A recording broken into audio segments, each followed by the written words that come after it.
10वीं क्लास का पार्ट 3 का नाम है दो चर वाले रेखीय समीकरण के युग्म।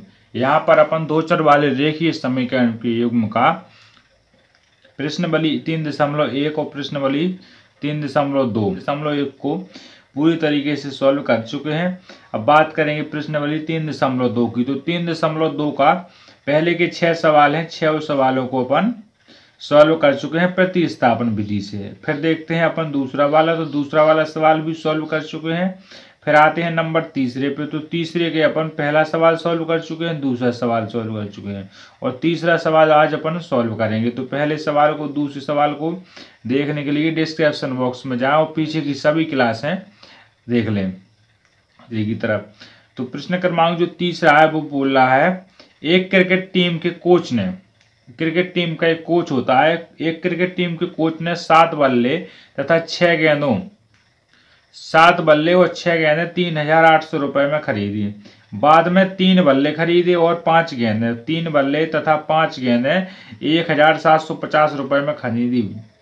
अब बताना है प्रत्येक बल्ले और प्रत्येक गेंद का मूल्य क्या होगा। प्रत्येक बल्ले और प्रत्येक गेंद का मूल्य, कंडीशन दी गई है, 2 कंडीशन दी गई। पहली वाली है 7 बल्ले और 6 गेंदें 3,800 रुपये में खरीदता है, तो 6 बल्ले और 7 बल्ले और 6 गेंदें हो गई 3,800 रुपये की। दूसरी वाली कंडीशन है कि 3 बल्ले और 5 गेंदें हैं 1,750 रुपये की। ठीक है, तो यहाँ 2 कंडीशन बनती है, यहाँ से दोनों समीकरण बन जाएंगे इन्हीं दोनों कंडीशन से। तो अपन फिर मानेंगे। आपने अभी तक अगर चैनल को सब्सक्राइब नहीं किया है तो चैनल को सब्सक्राइब जरूर कर लें। पहले सबसे पहले मानना है, क्योंकि मानने के बजाय अपन पे सवाल सॉल्यूशन नहीं होगा, क्योंकि बल्ले का और गेंद का मान निकालना है। माना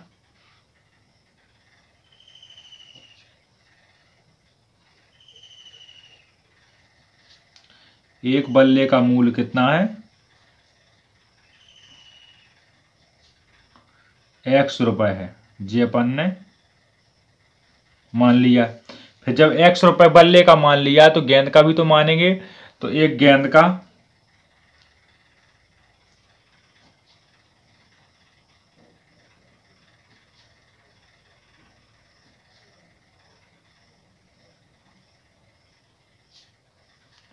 y रुपए गेंद का मूल्य जी अपन ने जी भर मानना है गेंद और बल्ले का मूल्य। इसके बाद जो प्रश्न बोलेगा उसी के अनुसार लिखना है। तो एक बार अपन लिख देंगे प्रश्न अनुसार।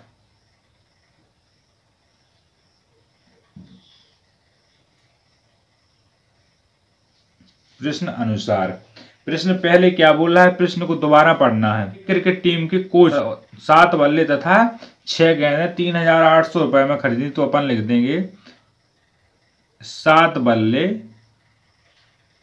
तथा 6 गेंदें कितने रुपए में खरीदी उसने, 3,800 रुपये में खरीदी। तो यहां समीकरण क्या बनेगा, बल्ले का मूल्य कितना मान लिया अपन ने, x मान लिया, तो x का x लिख दिया, प्लस का प्लस लगा दिया, क्योंकि तथा का मतलब प्लस हो गया। y मानी अपन ने गेंद है, कितने रुपए में खरीदी, 3,800 रुपये में खरीदी इसने। तथा 7 है बल्ले, तो 7 कर दिया यहाँ x की जगह, और 6 है गेंदें तो 6 लगा दिया यहाँ। तो ये बन गया समीकरण नंबर पहला। ये समीकरण नंबर पहला बन गया। आप बनाएंगे समीकरण नंबर दूसरा। तो कंडीशन नंबर दूसरी देखिए अपन ने क्या है, 3 बल्ले तथा 5 गेंदें कितने रुपया में है, 1,750 रुपये में खरीदी उसने। तो यहां से क्या निकलेगा, देखो कितना माना बल्ले, x, तो x लिख दिया, प्लस तथा का मतलब प्लस, y मानी थी गेंदें तो y लिख दिया। कितने बल्ले हैं, 3 बल्ले हैं और 5 गेंदें हैं, कितने रुपए में है, 1,750 रुपये में है। ये क्या बन गया, समीकरण नंबर दूसरा बन गया। अब समीकरण 1 बन गया और समीकरण 2 बन गया। तो 2 रेखित समीकरण बनाने थे। यहाँ प्रश्न नंबर है जो तीसरा वाला बोल रहा है, निम्न समस्याओं को 2 समीकरण रेखित समीकरण बनाइए। तो यहाँ पर समीकरण 1 से 1 बन गया रेखित समीकरण, और समीकरण 2 बन गया। अब आप या तो 1 से कर सकते हो सॉल्व, या 2 से कर सकते हो। 1 से समीकरण x का मान निकाल सकते हो या y का मान निकाल सकते हो। 2 से समीकरण 2 से या तो x का मान निकाल सकते हो या y का 1 से निकाल लेंगे तीसरा वाला अपना। तो लिखा अपन ने समीकरण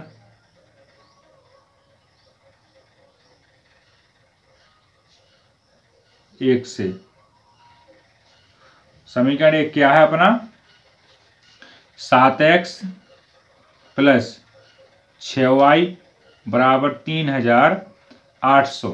ठीक है, तो यहां से देखो अपन y का मान निकाल लो या x का मान निकालो, एक y का निकालेंगे तो माइनस प्लस के चक्कर में पड़ जाएंगे, इसलिए लिखो 7x बराबर 3800 माइनस जी हाँ बराबर के 7x दाएं तरफ तो दाएं तरफ बराबर में है 3800 बाएं तरफ तो बाएं तरफ। अब यहां से ऊपर पक्ष परिवर्तन तो प्लस का हो जाएगा माइनस, अगर गुणा का हो जाता तो हो जाता भाग, यहाँ प्लस का हो जाएगा माइनस। ठीक है, फिर देखा आपने कि प्लस का तो माइनस हो गया है, पर यहाँ से देखो गुणा के बचे हैं अभी 7, तो अपन 7 के गुणा से जाएंगे काय में भाग में जाएंगे, इतना आपको पता होना चाहिए 3800 माइनस 6y बटे 7, जी क्या बन जाएगा समीकरण नंबर तीसरा। अब समीकरण 1 बन गया, समीकरण 1 बन गया, समीकरण 2 बन गया और समीकरण 3 भी बन गया। 3 से निकल गया x का मान, समीकरण 1 2 3 तीनों बन गए हैं अपने।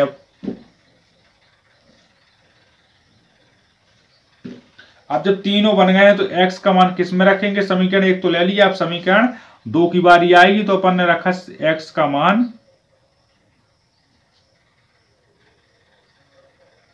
समीकरण 2 में रखने पर,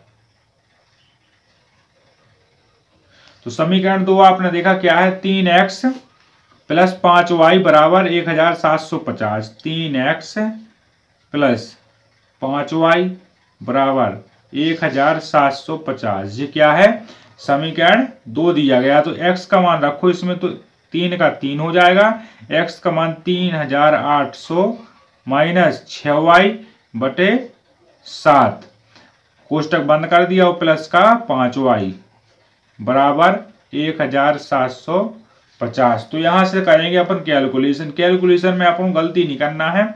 देखो यहाँ 3 करेंगे गुणा तो कितना 0 डबल 0 के डबल 0, 8 3 24 का 4 हाथ की आई 2 3 3 का 9 और 2 11 11 11 माइनस का 3 18y। यहां से करेंगे तो किसका, यहां अगर प्लस का चिन्ह लगा होता तो इसमें भी इसका गुणा होता 7 का, अब इसमें ऊपर जाएंगे तो 7 पंचे 35y बराबर 7 का किया तो 0 का 0, 7 पंचे 35, हाथ के 2, 7 से 49 और हाथ के 3 तो कितना 52 का 2, हाथ के 5, 7 5 12, यहां से निकला 11418y 4000y प्लस 35y बराबर 12250। ठीक है, तो यहां से देखो प्लस के 35 और माइनस के 18, तो प्लस के 35 और माइनस के 18 घटेंगे तो कितना बचेगा 17y का प्लस का, तो जे यहां से कितने 12250। ठीक है, अब जी काय के हैं प्लस के हैं, इस तरफ जाएंगे तो काय के हो जाएंगे माइनस के 11400। अब इसको घटा दिया अपन ने अगर तो 17y बराबर 0 का 0 और 5 में 5 का 5 और यहां से जाएगा तो 8, यानी कितना बचेगा 885। तो y का मान कितना निकला 885 बटे 17, यानी 17 अपन 85, तो y का मान निकला अपना 50। यहाँ पर y का मान कितना निकला अपना, यहाँ निकला y का मान 50। जब y का मान आ गया है 50 किससे समीकरण 2 से, जब y का मान 50 आ गया तो अब निकालना है x का मान, तो किसकी बारी आएगी अब समीकरण 3 की बारी आएगी। तो अब रखेंगे अपन y का मान समीकरण 300 बटे 7, फिर निकला x बराबर 3850 में से घटेंगे 300 तो बचेंगे 3500 बटे में इसका दिया भाग तो कितना बचा 5 बार, यानी डबल 0 का डबल 0, 7 का 7 पंचे 35, कितना आ गया x का मान 500। यहां से देखा कि x का मान आ गया 500 और y का मान आ गया 50।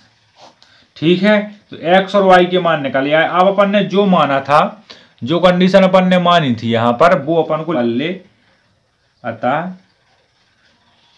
बल्ले का मूल कितना है, क्या माना था अपन ने बल्ला x, तो x का मान कितना है 500 रुपए, एक बल्ले का मान 500 रुपए और एक